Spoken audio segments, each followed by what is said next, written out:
Do you swear or affirm that the testimony you are about to give is the truth, the whole truth, and nothing but the truth, so help you God?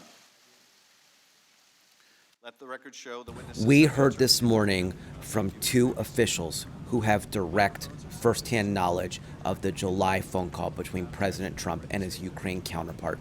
And that really eviscerates a Republican talking point, which is that the witnesses so far really don't know exactly what they're talking about because they weren't directly part of the issues at hand. We now have two distinct officials who say they listened to the call in real time and they were concerned by it. One official in particular, Lieutenant Colonel Alexander Vindman, actually said he reported it right after it ended to a White House National Security Council attorney. On July 3rd, I learned that the Office of Management and Budget had placed a hold on a tranche of security assistance designated for Ukraine. One of the witnesses who works for the vice president, her name is Jennifer Williams, and she said the call struck her as unusual because it clearly involved discussion of a domestic political matter, which is not the ordinary format or vehicle for conversations between two world leaders.